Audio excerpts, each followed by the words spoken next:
Hello. Hi, Steve. Good morning Ah, from Nigeria. hi. Hi. Hi, how are you? Good. Thank you. How are you?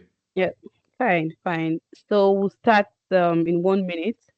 The webinar is scheduled to start for 11. Okay, so it's actually 11 a.m. sharp, and Okay. we have about 8 people on the call. I think we should just give like 2 extra minutes for more people to join before we just commence. What do Yeah, you think? I agree. Yeah. All right, thank you.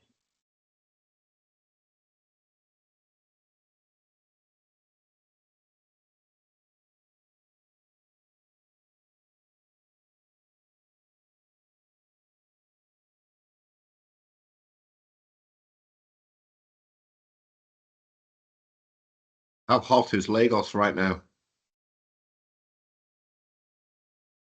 Not so hot this morning. Hmm. It's cold, actually. Cold. Yeah, not cold, just cool. Like, Yeah. Nice. Yeah.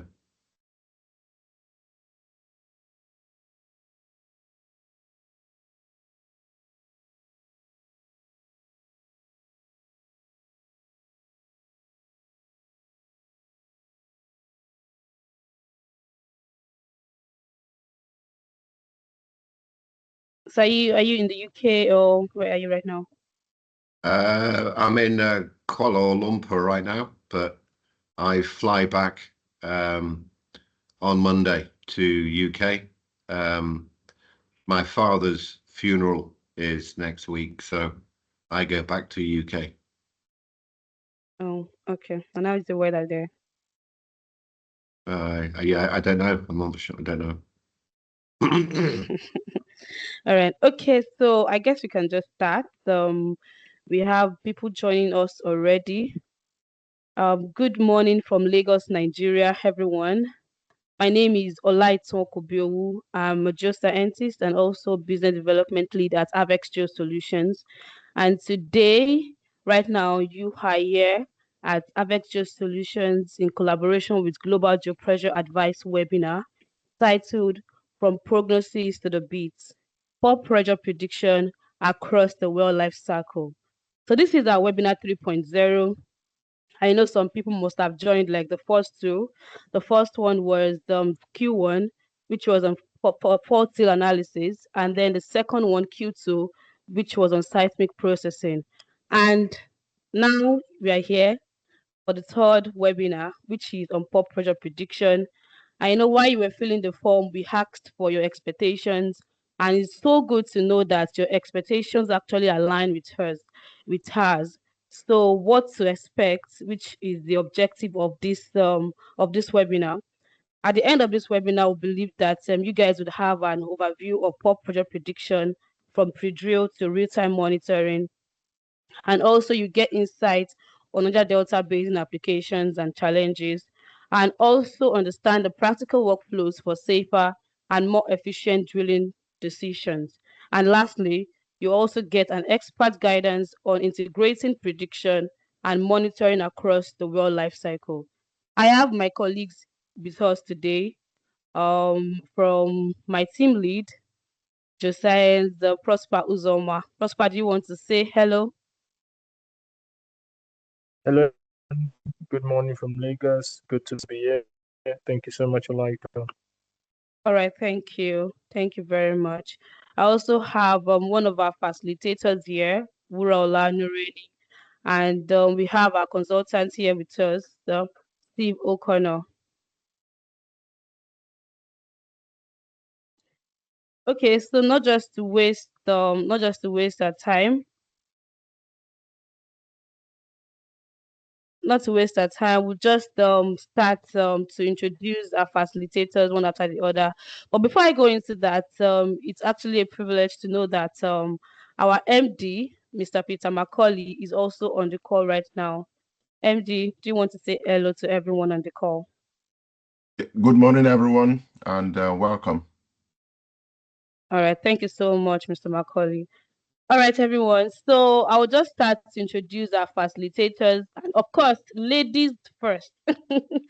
So the first person is Wurola Nureni, and Wurola is a dynamic geoscientist on the reservoir and special studies team at Avex Geosolutions Limited, and she specializes in pore pressure and geomechanics, photo analysis, and related subsurface evaluation disciplines. That's really amazing. So Wurola holds a BSc in geology and mineral science from University of Ilorin. I know that information.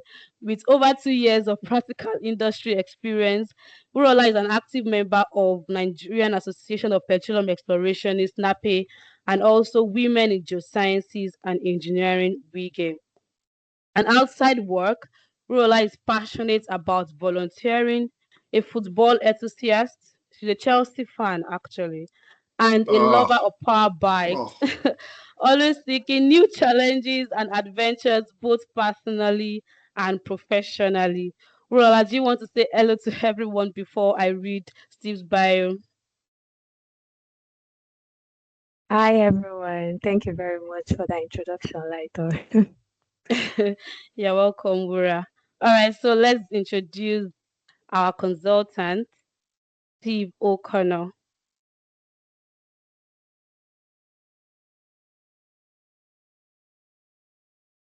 Okay, so Stephen O'Connor is a geopressure expert with extensive global experience.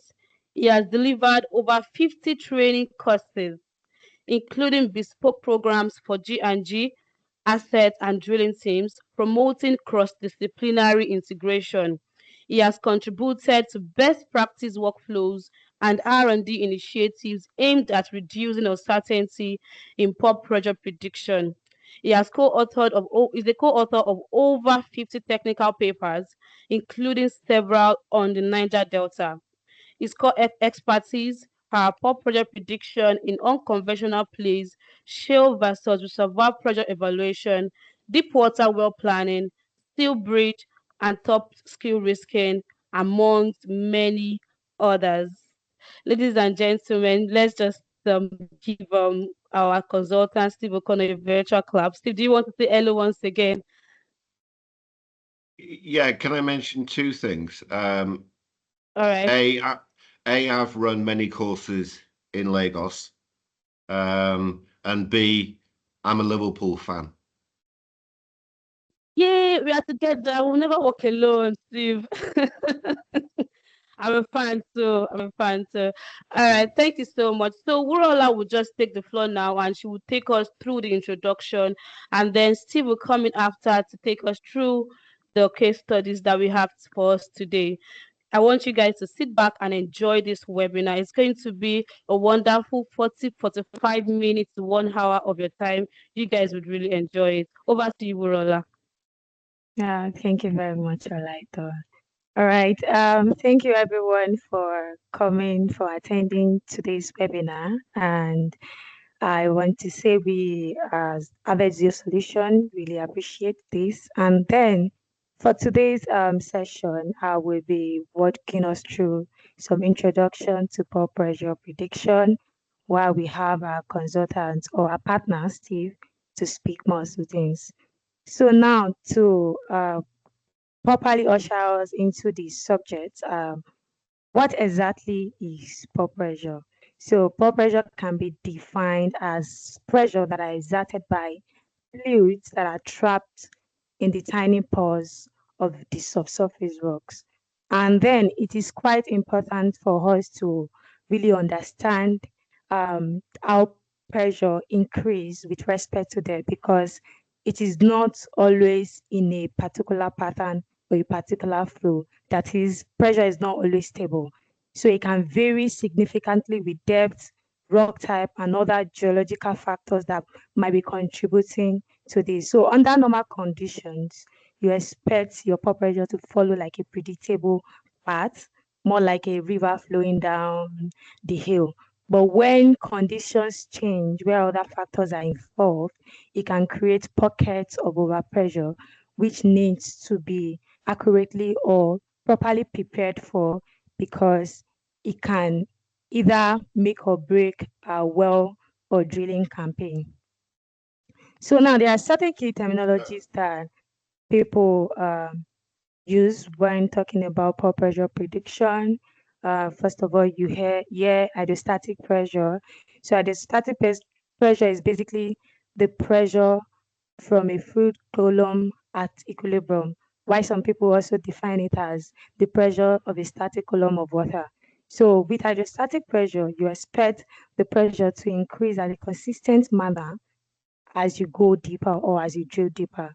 Another key terminology is pore pressure, the subject of today's topic, pressure that are trapped or pressure that are exerted by fluids that are trapped within the rock pores. And also, like we said, pore pressure is not always stable or is not always consistent at the way that it increases. So another key terminology is overburden pressure, which is the weight of the overlying rock column or the overlying sediments. Another key terminology is effective stress. Effective stress is just the difference between the pore pressure and the overburden stress or the lithostatic pressure. Now, lastly, we have the fracture pressure. The fracture pressure is the pressure that is required to fracture the formation and cause mud loss. So now all these key terminologies, they are very important, especially in the pore pressure prediction study, because all of these parameters are determined and they also help us to prepare for a proper well drilling. Now, there's one key thing that I also want to mention, which is with respect to the mud weight. So mud weight is the density of the drilling field that is used to balance formation pressures. So after you've done the whole study on pore pressure, you already understand your fracture pressure. Now, the mud weight is prepared based on the understanding or the insight that have been gotten from predicting your pore pressure and your fracture pressure. And that this is an important part of the whole process. Now, talking about overpressure, when do we say there is an overpressure? So overpressure basically is when your pore pressure is greater than the hydrostatic pressure. Just like we said earlier, hydrostatic pressure is when you have your pressure increasing at a consistent manner. However, when you have overpressure is when you start noticing that deviation from the normal trend. And most times it's referred to as normal compaction trend. Now, for various basins, there are standard gradient values. For your hydrostatic, you have between 0.43 to 0.46, very particular to Gulf of Mexico, even Niger Delta. And also for this overpressure to occur, there are several mechanisms that contribute to it, right? We have your disequilibrium compaction. So I said something about normal compaction trend the other time. Then when you have disequilibrium compaction, it means that the rate of compaction is not as consistent or is not following a certain trend like it should be in a normal condition. Another key factor is clay diagenesis. So especially with our shale, at certain temperature, at certain day, you expect the shale to undergo some diagenetic process, and as a result of that, there are a lot of transformation within the clay minerals, whereby some of these processes also add to the pore volume. Another thing is hydrocarbon generation. For shale that are source rock, at certain temperature, you expect your kerosene to convert to start forming the oil, and that also add to the pore volume, right? So there are many others overpressure generating mechanisms. We released an article, I think early this week, on so that can actually help you throw more light on several mechanisms on overpressure generation. So my colleague will probably be dropping that in the chat box for reference. Now, there's this concept of balance. Earlier, I was talking about the fracture pressure and the pore pressure. It is very important that we balance this up, especially for the drilling engineers. This is kind of very important for them. So now we've established the fact that the pore spaces within the rock formation has contain fluids, and these fluids exert their own pressure, right? And then we've understood that this pressure can be high sometimes, especially at certain depths. So now, why drilling into this formation? What are the things that we need to consider? That's where the mud weight comes in. So mud weight is prepared based on the window or the margin between your pore pressure and your fracture pressure, because there are two things that can happen if balance is not established.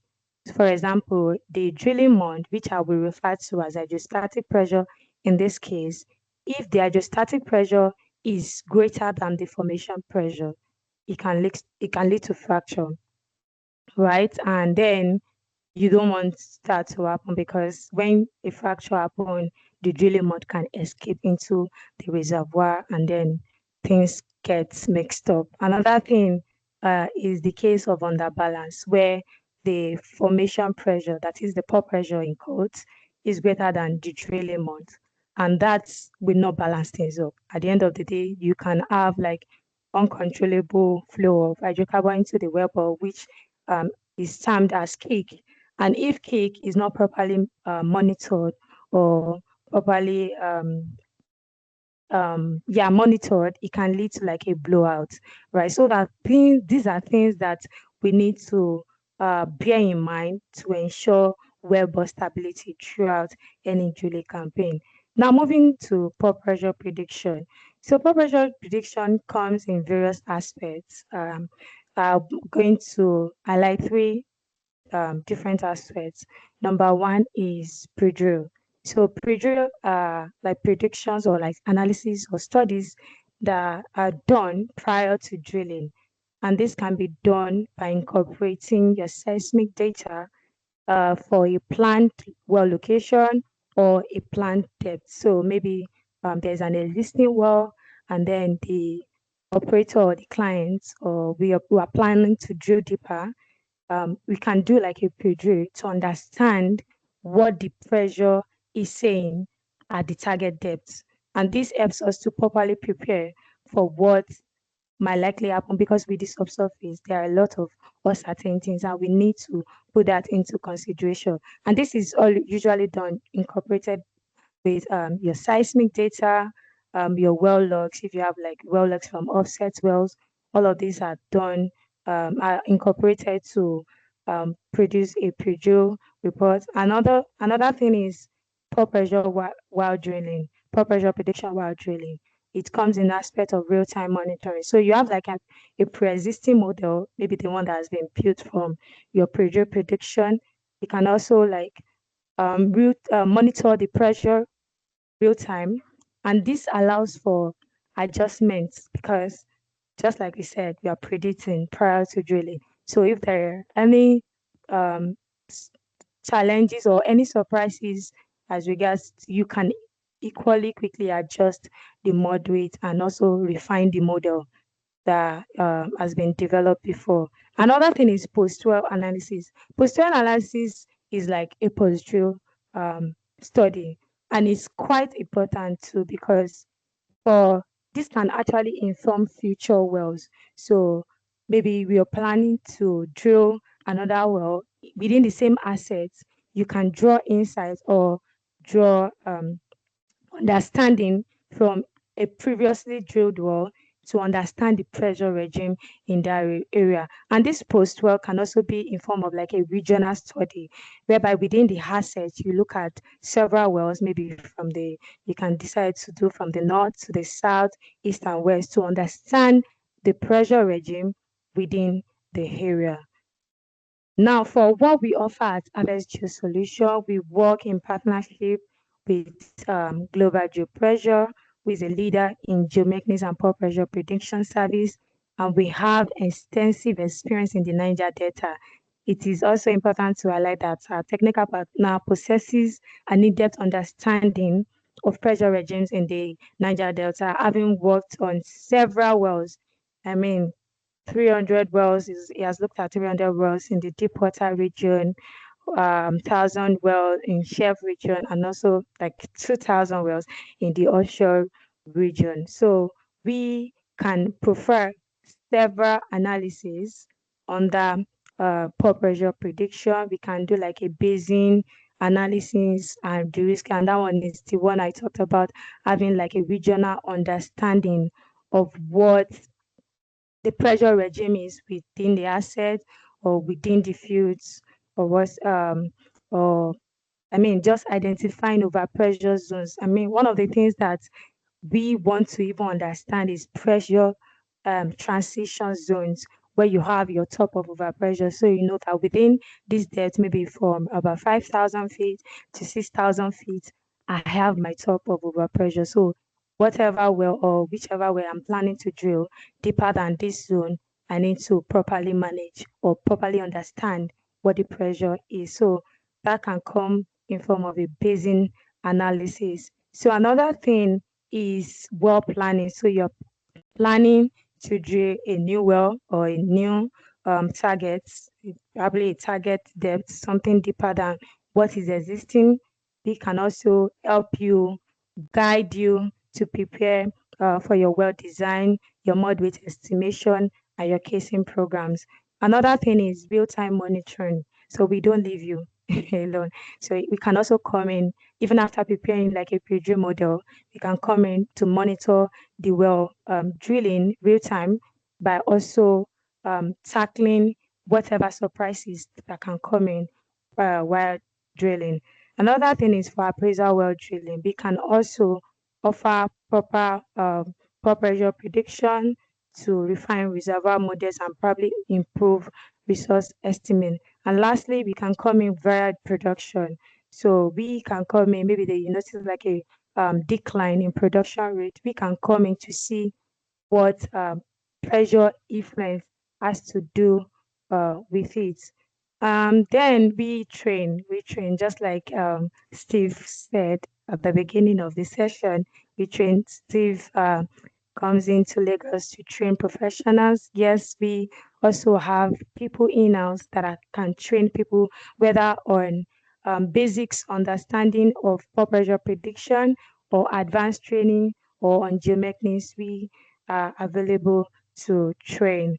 Then just to do like a quick recap of what we've been talking about so far. Pore pressure is the pressure exerted by fluids that are within the pore spaces of a rock. And then when we talk about overpressure, we're saying that the pressure or the pore pressure is greater than the hydrostatic pressure, which is very important for us to predict or study prior to drilling. Another key terminology or key parameter that is being determined by pore pressure prediction study is your fracture pressure. So you want to understand how much more or how much pressure can the reservoir hold before it fractures. This is very important to know while drilling or prior to drilling. Then there are various mechanisms that contribute to overpressure generation. There are various mechanisms. We have disequilibrium compaction, we have diagenesis, we have fluid expansion, quite a number of mechanisms that can contribute. And these mechanisms, they help us to even understand models. There are several models that is being used to predict pore pressure prediction, that is being used to predict pore pressure. So understanding what mechanisms are contributing to this overpressure generation help us to know the models and how to integrate the workflows. And lastly, pore pressure can either be predicted prior to drilling, monitored while drilling, or studied after drilling. So at this point, I would like to hand over to our consultant, Steve, to walk us through the subsequent slides. All right, over to you, Steve. Okay, thanks, Wara. So does anybody have any questions so far?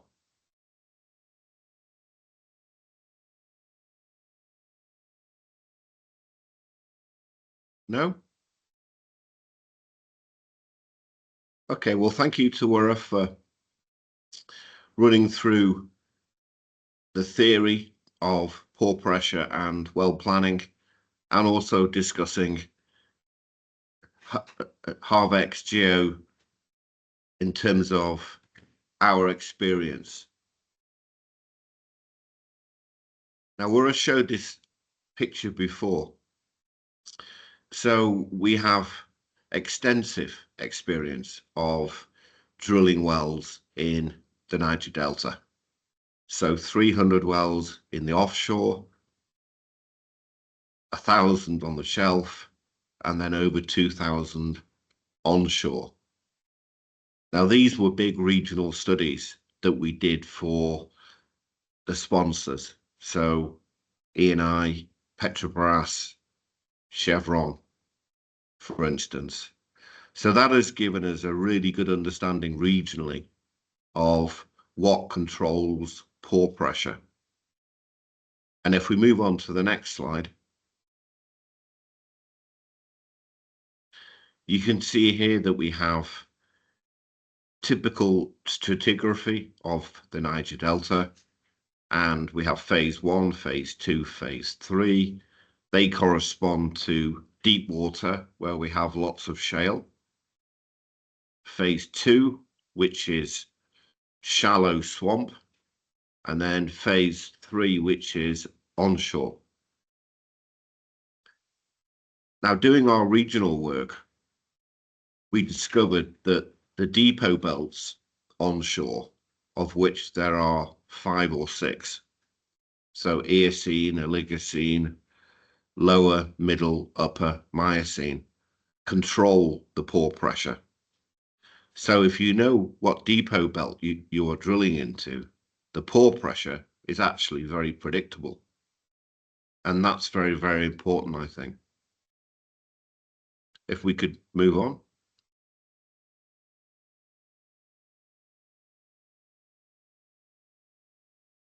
Okay, so I'm going to quickly run through just a few case studies. So these are studies that we have done ourselves over the past few years.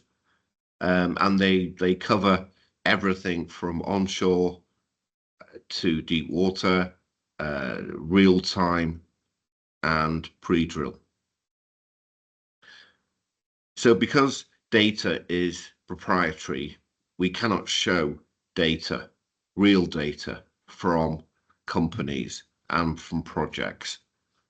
So some of the case studies are simply cartoons, illustrations of what we've done. So this first onshore peer review press study was providing real-time support. The challenge here was the company wanted to drill deeper. And as you can see, you're drilling into a lot more shale. So therefore, you were drilling into a pressure transition zone. And the pore pressure was increasing.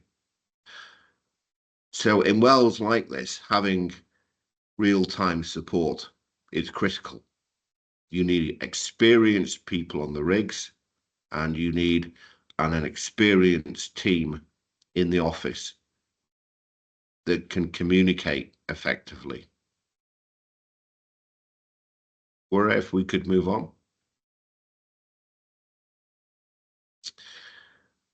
Our software of choice is Geologics, who are a global company. They are based in UK, but they have offices, for instance, here in Kuala Lumpur. They have offices in Jakarta, globally. Their software is designed for pre-drill and for real-time monitoring as well. Pore pressure, fracture gradient, overburden, and geomechanics. So if anybody, any operator wants to do a project with Harvex Geo, then we would use Geologics software. If we could move on. So here's an example of a well incident. So the circle there represents connection gas. Now this is from a well where we're close to balance. We have connection gas. So this is real-time monitoring, and we're looking in depth. One of the things that's really important when you're drilling a well is to look at depth. I mean, many people on the call will be geologists. We think in depth, right?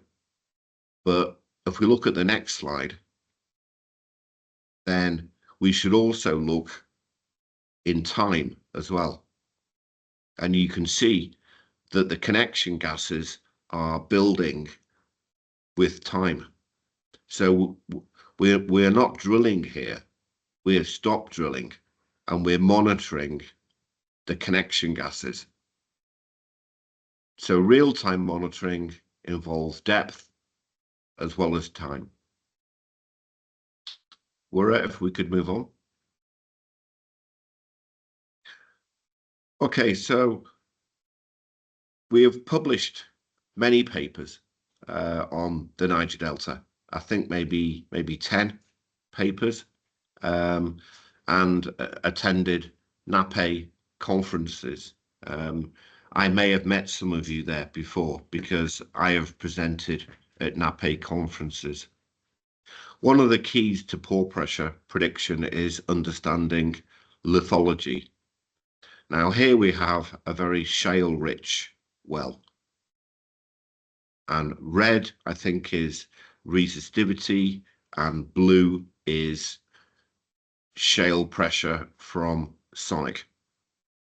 And we have a big pressure ramp. If we move on to the next slide, the next example, this well is very different. We have a lot more sand, and yet at the base of the well, we have this very sharp pressure ramp. And the open square there at approximately 9,000 feet is a kick that was taken. So successful pore pressure prediction involves understanding lithology. Very important. If we could move on.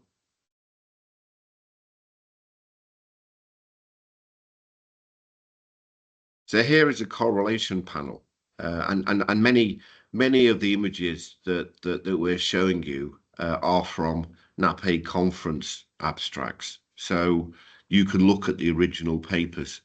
You'll notice here that and this is a correlation on the shelf. So orange is sand and grey is shale, of course.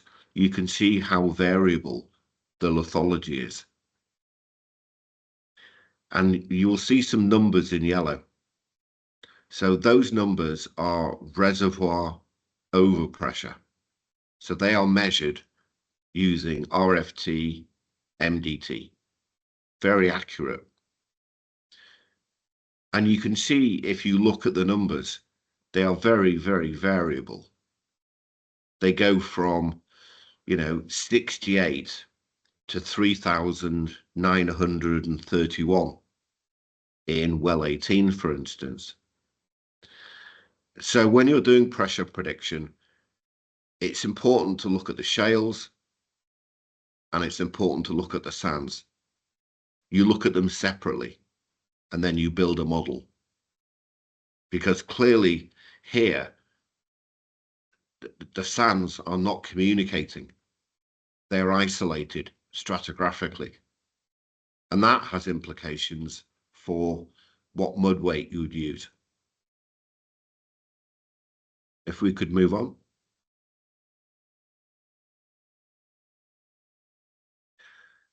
So we're going to show you now 3 wells. These are from the same field. So on the left-hand side, we have lithology, sand and shale. Shale is green. We've got a series of logs. This is in geologics, geo software. And on the right hand side, again, we have a pressure interpretation, and both wells had to terminate because they were entering thick shale packages. So it's really important to understand where your shales are and also what is generating the pore pressure. We're a very nicely described disequilibrium compaction, but also you could have unloading, and that could be elastic and inelastic, and that could add a lot more pore pressure. So we need to have a geothermal gradient model, because shales over perhaps 100 degrees, we're going to have clay diagenesis and organic maturation. And we can see this on the left hand side because the well is much deeper. And again, we're having a lot of drilling problems. So understanding what is causing the pore pressure is critical. If we could move on. Okay, so with pore pressure, we could do 1D analysis. We could use sonic logs, resistivity, density, for instance, or interval velocities. The advantage of using seismic data, of course, is that it's 2 or 3D. Wells are 1D. So this is a cross-section from shallow to deep water. This, I have permission to show this from Michael Chiwumba at Total, Nigeria. Here we have a couple of very shallow wells, and we want to drill deeper, and there is a big velocity reversal. Now that velocity reversal could be high pore pressure, or it could be due to different types of shale. So again, to reduce uncertainty when you're planning a well, you need to understand the geology properly. So you need to have an integrated team. You need a geophysicist, you need a petrophysicist, you need a basin modeler, you need an operations geologist. And Harvex Geo, we can help you plan your wells by integrating the data that your team produces. And we have done this many times now in the Niger Delta. We have to be very careful though with seismic data. Seismic data can be very, very useful. You can see here that we've got a really good match between sonic, interval velocities and check shots. But when we get into the deeper part of the wells, then there is a big difference. The seismic is faster and under predicting the pore pressure. So when we use seismic interval velocities, we need to check the processing report, we need to check the semblance plots, we need to understand the density of picking, because just using seismic velocities can potentially result in very bad pore pressure prediction.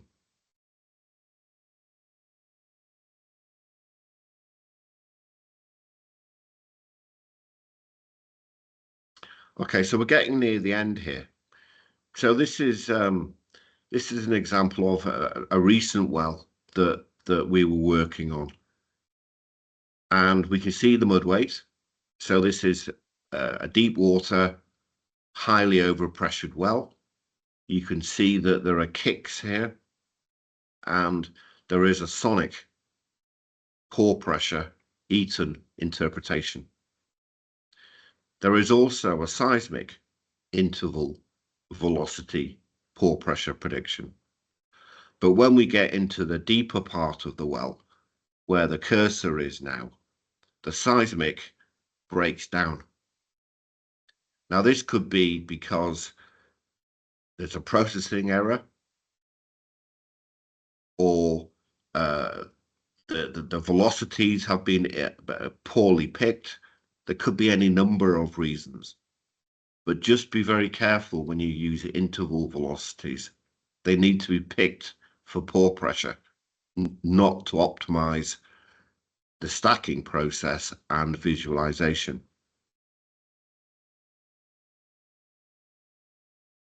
If we could move on.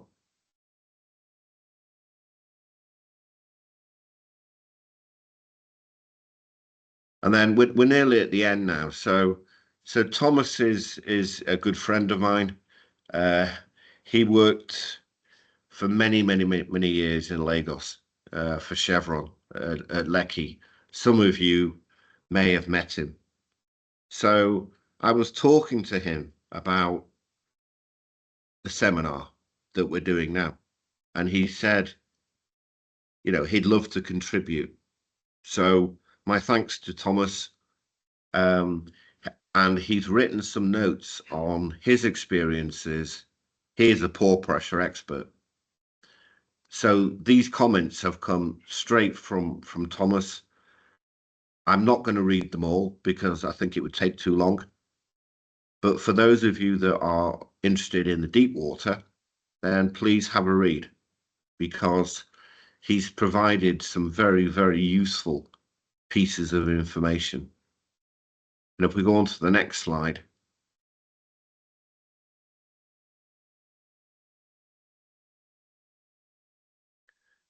So these are Thomas's opinion of all of the work that he did, Chevron in Lagos, for many years. So please have a read. If you've got any questions, then please get back to us. So finally, in summary, as Wura said, Harvex Geo, we can provide pre-drill, we can provide real-time monitoring, and we can also provide post-mortems, post-well analyses. But in terms of actually planning a well, this diagram is quite useful because it shows how important things like temperature are. So if we start at the top of the diagram, and we're talking about shales here, okay? When we heat a shale up, we get clay diagenesis. Some of you will know about smectite to illite, but you also get kaolinite to illite at 120 degrees. So these hot shales can generate a lot of additional pore pressure. And I have seen this many times onshore, in particular, and shelf, the Niger Delta, where disequilibrium compaction will occur, and then your shales become hotter. They go through clay diagenesis and maybe maturation as well. So if we go down the left-hand side of the diagram, then pressure prediction is more straightforward because our shales are relatively cool.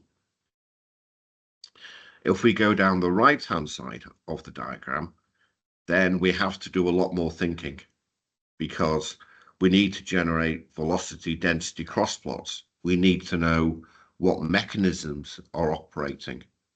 And certainly in the depot belts onshore, particularly Eocene and Oligocene, you have a lot of unloading, quite shallow.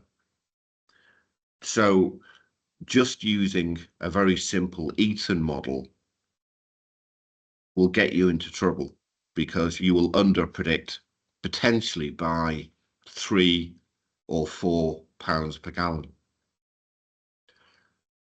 So the key to pressure prediction in the Niger Delta is understanding the geology and understanding the theory that Wura talked to you about. If you do those two things, then you can drill safely. So I think maybe we're at the end. I think you have one slide left, do you, I think? Yes. Okay. So do you want to take back control now? All right, thank you. Thank you so much, Steve. Thank you very much, Rola, for that wonderful presentation. I know that the participants or the attendees would agree with me that it was quite insightful and quite practical, because you guys have shown us, applicable knowledge and reward examples that actually highlight how critical for pressure prediction is across the well cycle. All right, so we'll just go to questions. We got some questions during registration, I think about 4. And would also want to know if there are people on the call that have questions, right? If you have questions, you can just either raise your hand or drop on the chat box. If you raise your hand, we'll just give you the opportunity to speak. But then just have to first take the questions that we got during registration. All right, so if you can move on.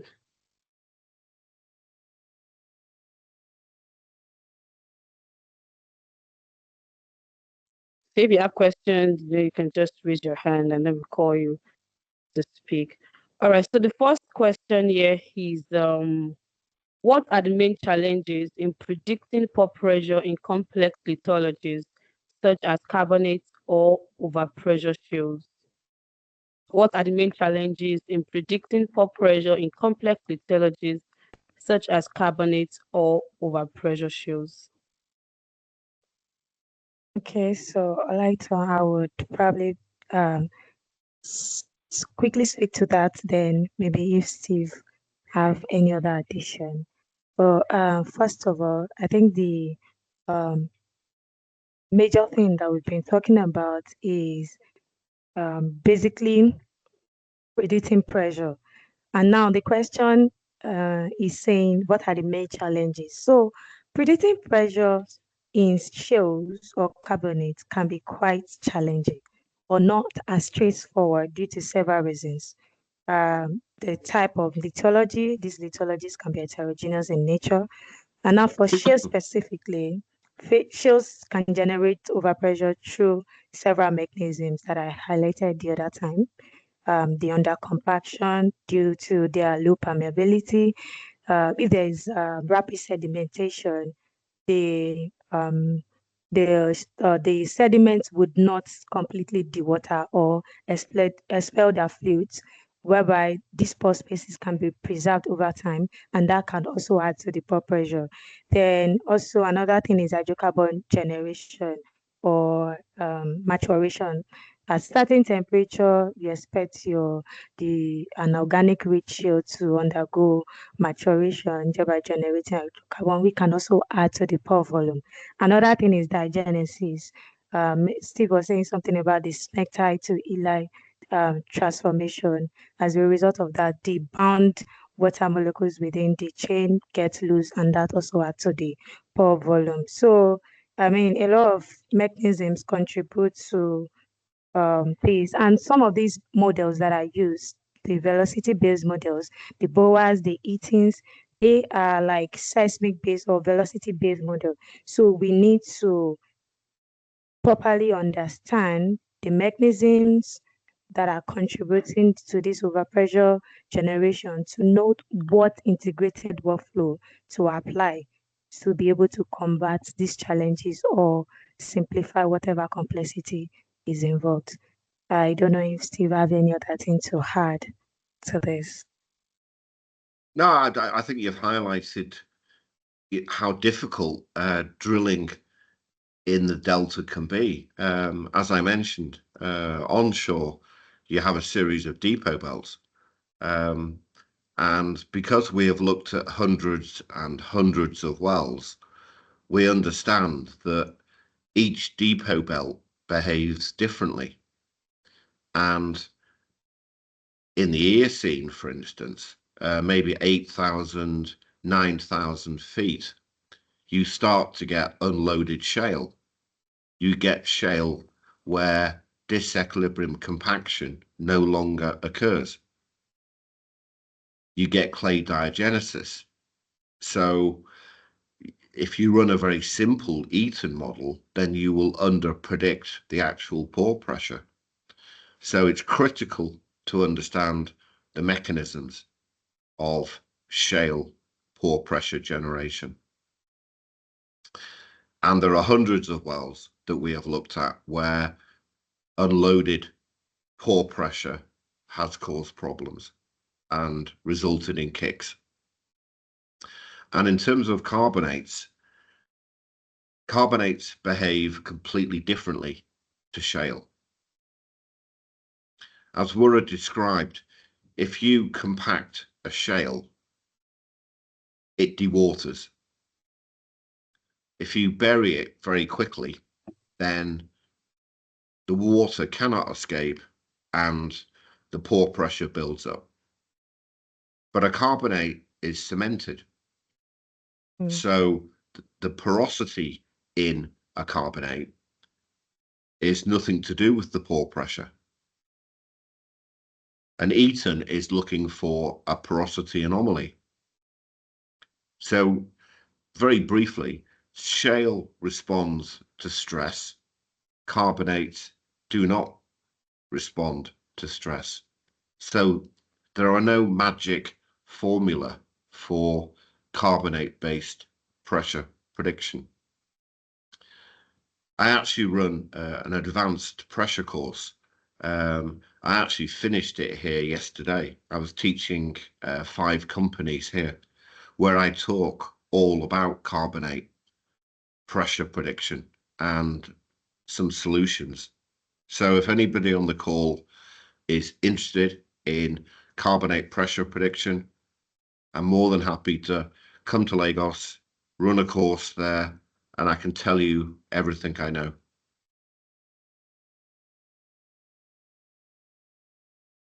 Thank you. Thank you very much, Steve. All right. So we have 2 questions in the chat box. I'll just take one of it and then take the next one on the slide. So one of the questions in the chat box, the first one is, what are the sources of the horizontal in-situ stresses when drilling deep water formations? What are the sources of the horizontal in-situ stresses when drilling deep water formations? Steve, do you want to take that? Yeah, sorry, the question was about horizontal stresses in deep water. Yes. In terms of pressure prediction. Yeah. Yeah. Okay. Yeah. I mean, we have a series of toe thrusts. We have compression. When you have again, funnily enough, I mean, I talked all about this yesterday in my advanced course. Where you have compression, you have a problem because you have shear stress. In an extensional setting, the vertical stress controls everything. When you've got compression, SH max and shear stress is important. And that means that your porosity is affected. So your porosity can go down, but your pore pressure can go up. So predicting pressure in those environments is very, very difficult. But again, I cover that in my advanced course. Okay. All right. Thank you. Thank you, Steve. So the second question on the slide, Wura, I would love you to take this because I know your text is, can machine learning be applied to pore pressure prediction? Okay. All right. So yes, machine learning can be applied and is being applied. And there are a lot of studies that have been done and a lot of papers that have been published with respect to application of machine learning in pore pressure prediction. So, generally with machine learning, you analyze data. And with pore pressure prediction, we also analyze data. So machine learning can analyze your data sets, which are your logs, your seismic attributes to identify non-linear relationships or patterns. With machine learning, that's one of the things that we do. We build models to understand trends, understand patterns, and all of that. So common techniques have been used over time. You have your random forest, artificial neural network have been incorporated, and some other models. The papers are there online. You see them. Studies have been done to incorporate machine learning into pore pressure prediction. But one thing that I would like to highlight is that with machine learning, we need to understand that models require data quality, like good data quality, and doing a proper feature engineering. So incorporating all of these, you have your good data sets, reliable data sets, I would say. You have a good understanding of what your feature engineering should look like. Then incorporating this with a lot of geological context, because that is where the knowledge of geology now comes in. You're understanding how several factors can also affect your prediction. So all of this incorporated together can help you produce a result that is kind of reliable and interpretable. So yes, machine learning can be applied and is being applied. Thank you. All right, thank you very much, Wura. Okay, so the second question on the chat box, I think we might need to go to slide 21. Wura, we can go to slide 21. So this person says on slide 21, which is the time-based data with the same interval, would you circled spike in the connection gas curve? Also, was it a routine operation connection, a formation gas influx, or a sensor glitch? So if we can go back to slide 21, so we can answer the question. So Steve, do you want to talk about that? Yeah, So do sorry, you yeah, want to I explain didn't what quite. caused the circle spike here? Yeah, oh no, sure. I didn't quite catch all of what you said then. So can you just quickly repeat that? All right, so it's on the chat box that I'll just read it again. So the time-based data with the same interval, could you briefly explain what caused the circled spike in the connection gas curve? And also, was it a routine operation or a formation gas influx or a sensor glitch? Yeah, What again, I'm caused not. the gas spike? What Okay. caused this? Yes, Well, so the person wants to know. this was caused by underbalanced drilling, Okay. but the pore pressure being either the same or more even than static mud weight. And of course, we've got static and circulating mud weight. But by looking at time, we can see that this is increasing with time. So it's telling us that the pore pressure is probably significantly higher than the mud weight. If we had, for instance, a peak here, a peak here, and a peak here, then that's telling us we're probably close to balance. But the fact that over time we're increasing rapidly means that we're probably significantly underbalanced. And I hope that answers the question. Yeah, I think so. I think so too. Yeah. Okay, so Burai, we can go back to the question slide. So, but while you're going back there, there's a new question on the chat, and this person says that the Niger Delta is characterized by modifying tectonics, growth faulting. What are the effects of tectonics in pore pressure prediction, and how do you factor in tectonics in your prediction, especially real time? So I'll take that question again. What are the effects of tectonics in pore pressure prediction, and how do you factor in tectonics in your prediction, especially real time? Steve or Wura, who wants to take that? Open floor. Well, right, do you want to have a go first, or?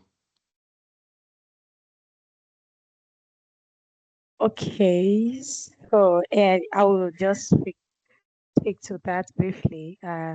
So I would like to come in um, from the angle of thought compartmentalization. So Mm, yes, detectives have like its own influence, right? Because when you have compartment due to faulting, you might have pressure differences even within the same reservoir.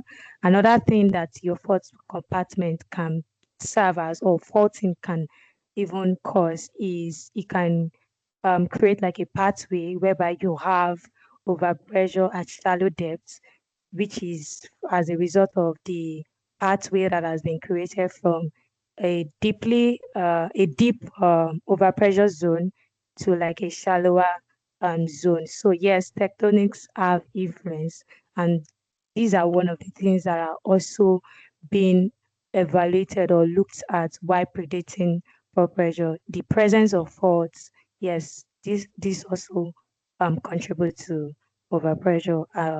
How we predict. Yeah. yeah, yeah, yeah. I mean, we're that's as ever. That's a fantastic answer. I think I always kind of when I start a new project, I basically ignore all the data. Well, what I do first is I look at the basin or the depot center that I'm going to be drilling in, and I learn as much about the geology as I can. I think it's a big mistake, when you've got 10 offset wells. We all get excited because we've got data to play with and seismic and everything. But the first day of a project, you should be looking at things like tectonics. What kind of basin do you have? Extensional, compressional, strike slip? A fault can, as Wara said, a fault can be open or closed. You could have compartmentalization.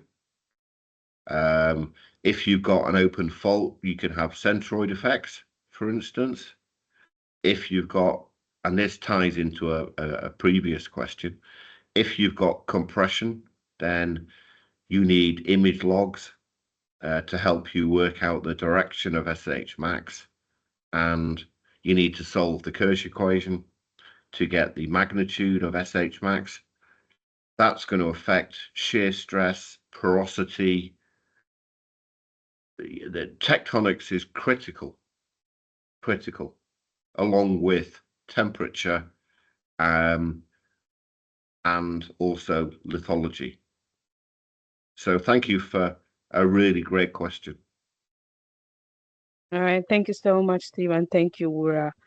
Okay, so this number 3 question on the slide, I think is quite similar to question 1. So I'll push that to you, Steve. So the question says, how to determine, or the person wants to know how to determine pore pressure and proper mud weight for asphaltene reservoir or source rock in carbonate environment. Wow. Yeah, that's a tough. Well, I guess the first thing is, I mean, you don't typically get source rocks in carbonate environments. It's quite unusual. But it does occur. It does happen. So the source rock is a source rock because it's got kerogen in it. So that kerogen, when it's heated up, will go to oil and gas. Now that has effects for pore pressure. And that pore pressure could be transmitted into the carbonates. The carbonates themselves don't internally generate pore pressure, but the source rock will. And it could be as much as 2,000 to 3,000 psi. And again, I'm not here to kind of sell my courses, but I've just finished teaching an advanced pore pressure course here. So this is fresh on my mind. we talk about this on the course. So what you need to do is work out how much extra pore pressure you have in your source rock, and that will depend on temperature, age of source rock, and what kerogen type you have. So in old money, because I'm a lot older than Wura, in old money it used to be kerogen type 1, 2, 3, and 4. I think it's now A, B, C, D, E, but I might be wrong on that.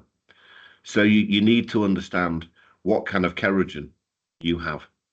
And from that, you can work out how much extra pore pressure you could generate. So I hope that helps. Yeah, I think it should help the person that asked the question. So before I go to the last question, which would use to wrap the question session up, someone sent me a question via DM, and the person could not, I think, could not or cannot just drop a message on the chat. So the person is asking, how do you validate your pore pressure models when direct pressure measurements like MDT or RFT are limited or absent? So I'll take that again. How do you validate your pore pressure models when direct pressure measurements like MDT or RFT are limited or absent? Wura, Steve, we'll take that. Wura, Steve, yeah.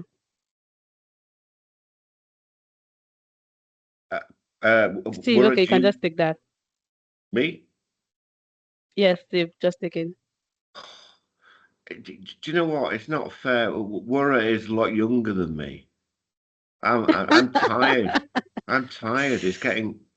Oh, really? Okay. Sorry, I'm just joking. Okay. And by the way, Liverpool are a much better team than Chelsea. Agreed. Agreed. We're just on a bad run, right? Yeah. Yeah. Even we Yeah. have not been doing so well. Yeah. So, sorry. Just repeat the question. Sorry. All right. So, how do you validate your pore pressure models when Yeah. direct pressure measurements like MDT or RFT are limited or absent?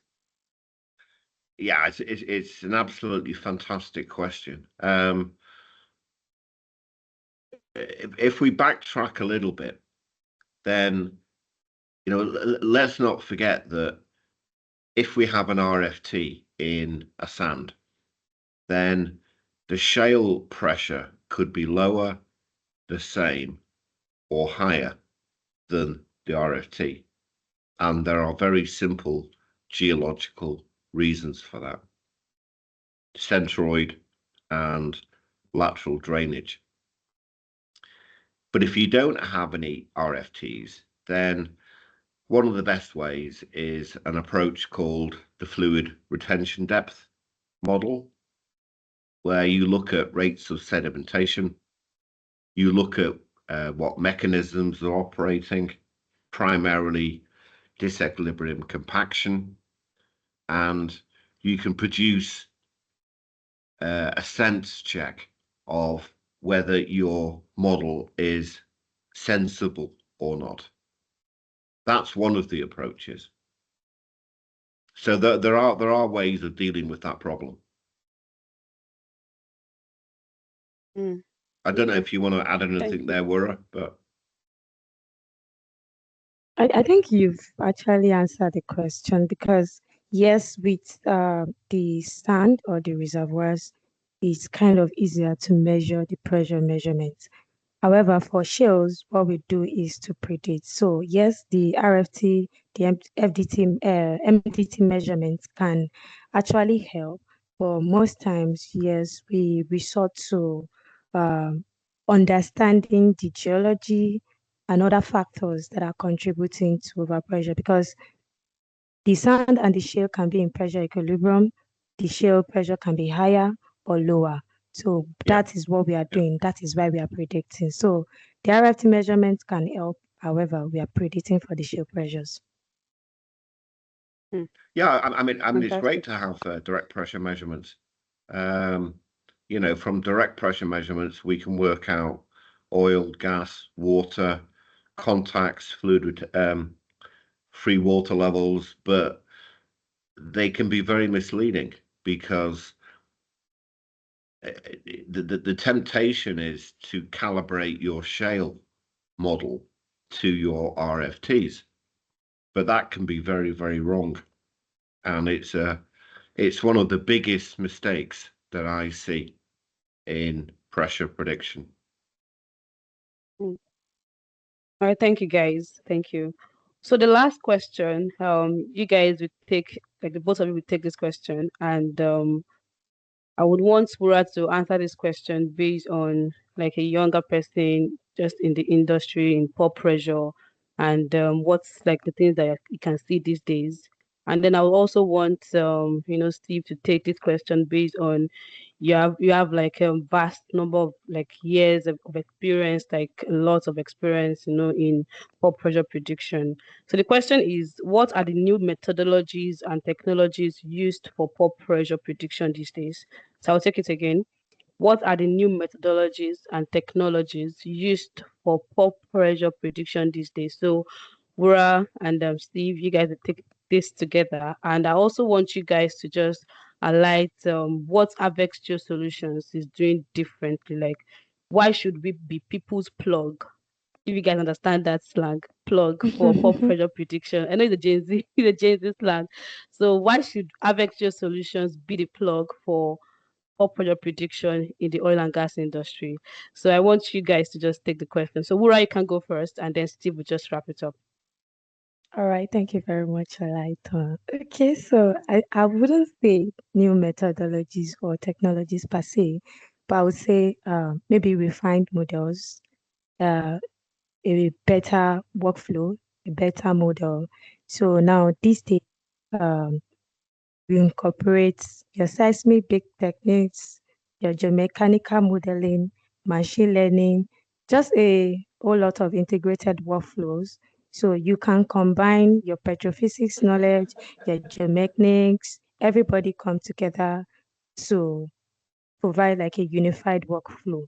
And that's what we do in Harvest Solution in collaboration with Global Geopressure. So all of these collectively enhance prediction accuracy.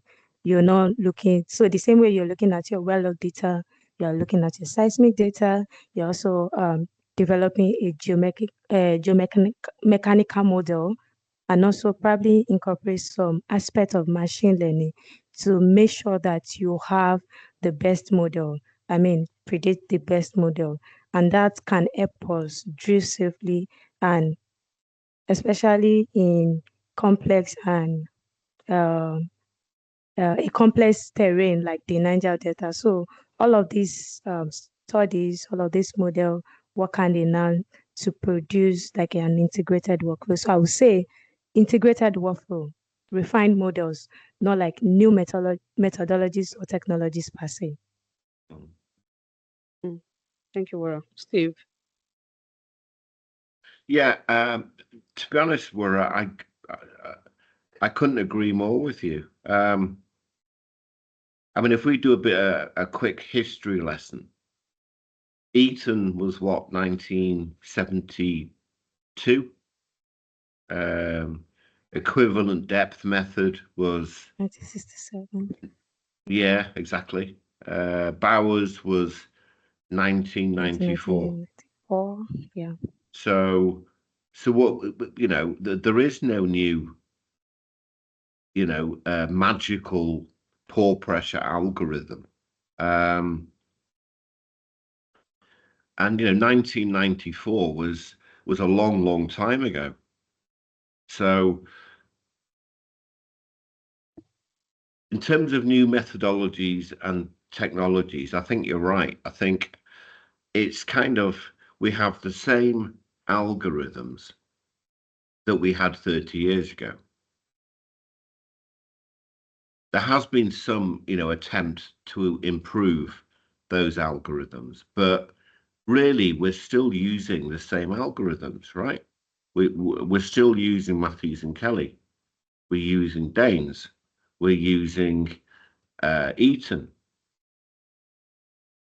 because those relationships are based on rock properties. They work. What has improved is our understanding of seismic, our ability to produce better seismic interval velocities, our understanding of geology, our understanding of overpressure mechanisms. You know, we talked a lot about compressional settings. We talked a lot about elastic, inelastic unloading. We kind of understand all of this now. So to me, there is no new magical equation that we can use. We talked a little bit about carbonates.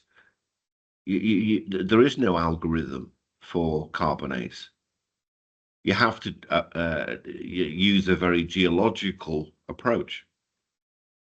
So to me, it's about things like AI and understanding the geology better. As an industry, we're still focused on the reservoir, aren't we? Yeah. I mean, who cares about the shales? We don't core shale. The reservoirs are the exciting bit, right? Because we've got oil or gas. But for pressure prediction, it's the shales which are more important. So what we need to do is take XRD or XRF or chemostrat, understand our shales better, because just very quickly, in the Gulf of Mexico, you have 60% smectite in your shales. When you heat your shales up, you then get illite, and that generates lots of pore pressure.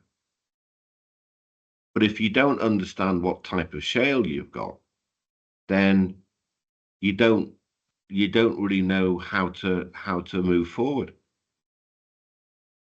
So to me, there is no new magical workflow. And if any company comes along and says to you, we've got this new magical workflow that is better than anything else, that is rubbish. Okay? The algorithms are the same as they were 30 years ago. What is better is our understanding of basin history. And that is critical for me. Yeah. Thank you, Steve, and thank you, Wurola. So we have one question on the chat. I don't know, because of time, do we take this last question, and shall I just go ahead with the last question, Steve and Wura? Okay, so person is asking, I think it's on the summary slide, the slide 32. Person wants you guys to share a little light on what is happening on the right side, and also want to know what happens when the temperature is over 100 degrees. So, Steve, are you back? Mm-hmm. All right. So there's a question for this summary slide. The person wants to know what is happening on the right side, and asks what happens when the temperature is over 100 degrees. Okay. So 100 degrees is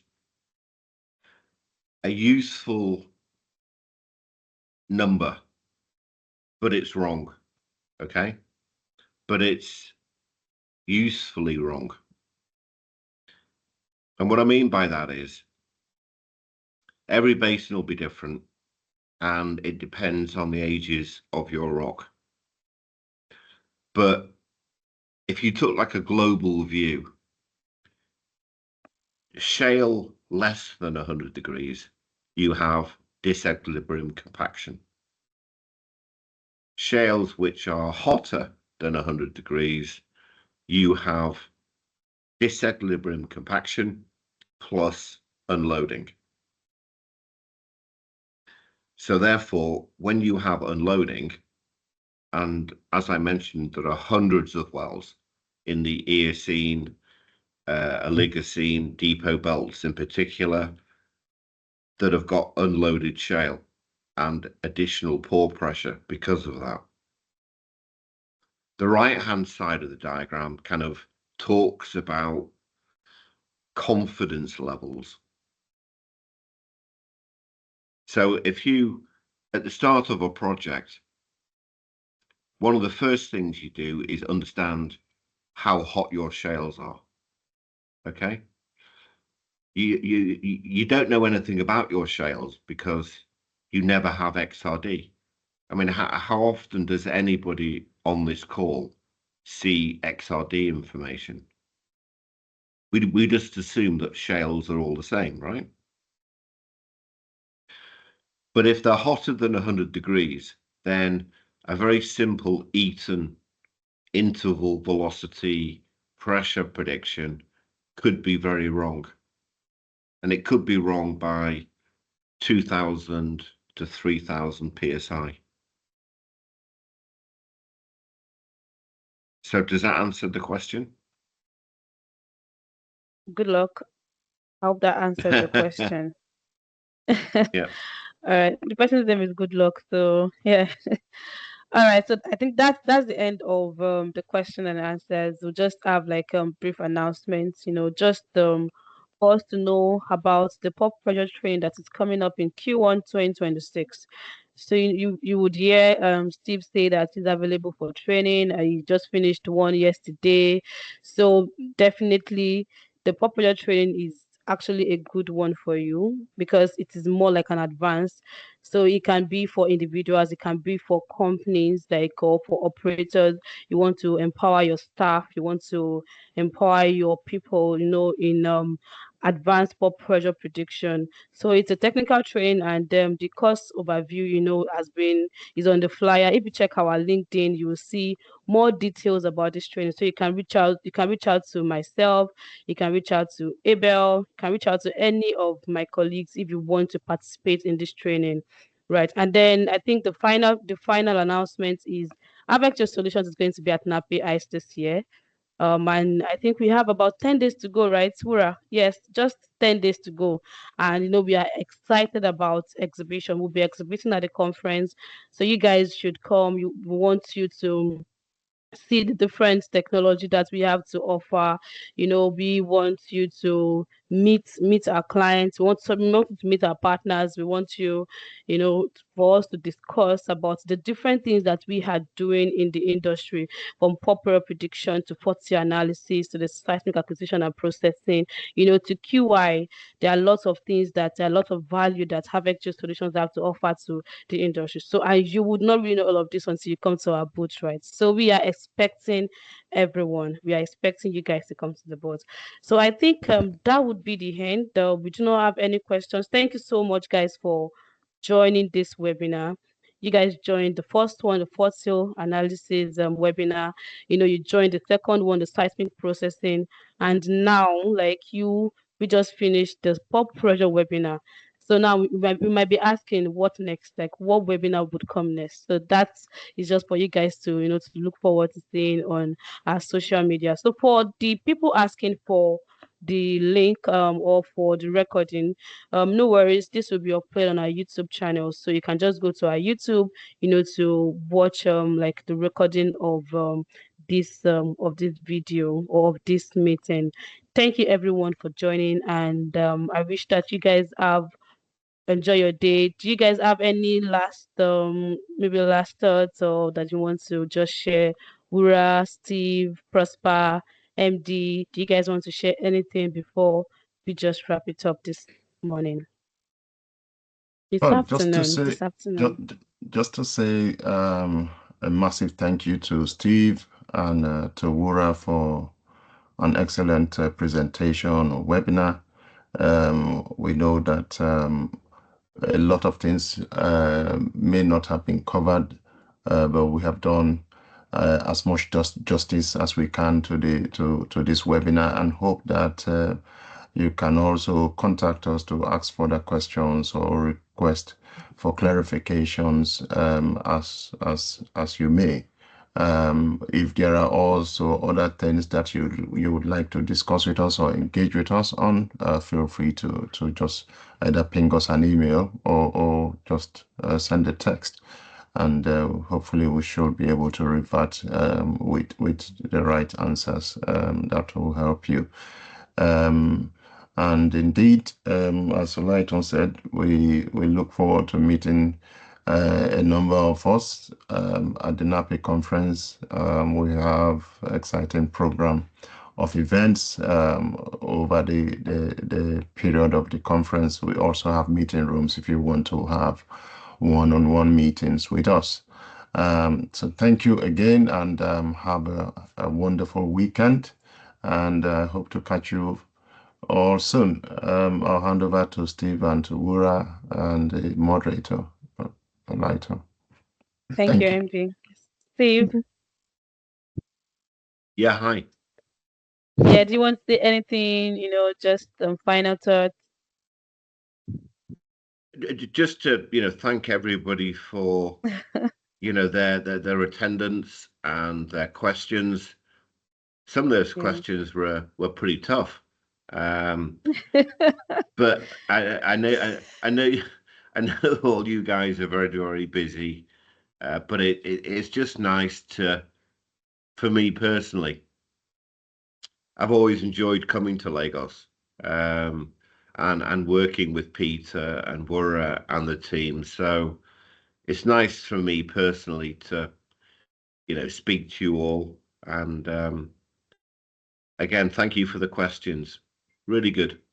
Thank you. All right, thank you, Steve. Wura. Yes. Okay, so I would just like to say thank you to everyone for making themselves available to join this webinar. And just like Olaiton has stressed, we'll be exhibiting and I'll be presenting on pore pressure prediction. So if there are some questions that time has not permitted us to ask, you can also visit our booth and I'll be ready to answer our questions. Also, we have a fireside chat where we'll have like a direct discussion with prospective clients where you can also ask some of your questions. All right, so thank you, everyone. Thank you so much. All right, thank you, everybody. Thank you. Have a wonderful afternoon, morning, evening, from wherever you're joining from. All right, bye-bye. See you some other time. Bye for Bye-bye. now. Yeah. Bye, everyone. Bye. All right.